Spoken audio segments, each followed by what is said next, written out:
In Bhagwad Gita's 18th chapter, Sri Krishna teaches Arjuna about renunciation and resignation in Vedanta. Renunciation is letting go of actions driven by desire, while resignation is relinquishing the fruits of one's actions. Both practices involve releasing the desire for past experiences and anxiety about future outcomes, allowing complete focus on the present action. When the mind wanders, the action becomes flawed and ineffective, leading to failure. Krishna explains that some believe all actions should be renounced, while others think acts of sacrifice, charity, and penance should never be abandoned. Most people are driven by desire and must perform such actions to purify themselves.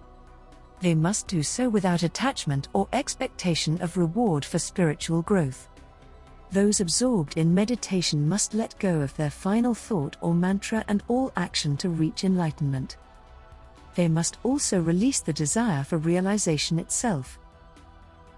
Resignation can be divided into three categories: sattvika, rajasika, and tamasika. Tamasika's resignation, which is motivated by delusion, involves the abandonment of necessary action and is not true resignation.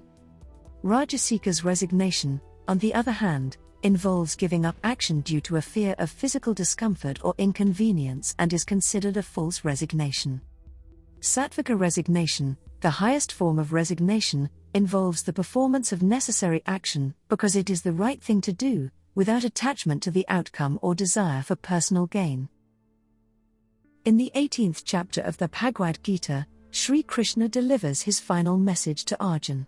Arjuna starts by asking for clarification on the concepts of renunciation and resignation in Vedanta. Sri Krishna cites the wisdom of ancient sages and explains that renunciation is the letting go of actions driven by desire, while resignation is the relinquishment of the fruits of one's actions.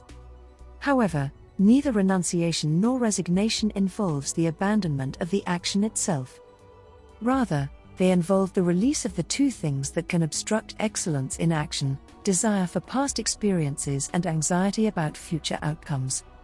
Sri Krishna continues to explain that some sages believe that all action is flawed and should be renounced, while others argue that acts of sacrifice, charity, and penance should never be abandoned. The majority of people, however, are heavily influenced by desire and must perform acts of sacrifice, charity, and penance to purify themselves. The text provides a deep insight into the nature of personality and how it is influenced by the three qualities of sattva, rajas, and tamas.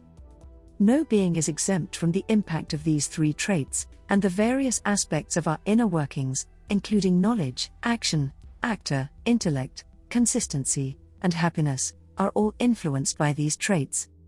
All human beings were traditionally classified into four varnas, or castes, based on the relative proportions of sattva, rajas, and tamas within an individual. Brahmanas were role models and leaders for the other castes, being generally sattvika and highly cultured. Kshatriyas, dominated by rajasikas, was a ruling warrior caste with administrative and management abilities. Vaishyas, with a higher proportion of tamas, were traders and businessmen. The labor class was mostly tamasika.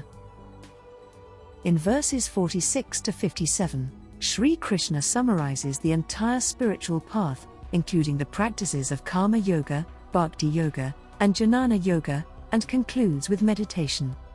He also warns Arjuna, and all readers, of the consequences of ignoring this advice, and advises that if one shifts their focus to the Atman or self, they will be able to overcome all obstacles. However, if they ignore the divine and become engrossed in material pursuits, they will ultimately perish. Sri Krishna then gives the freedom to choose one's own path, emphasizing that the Bhagavad Gita is not a set of commandments that must be followed, but rather a guide for self-discovery and growth.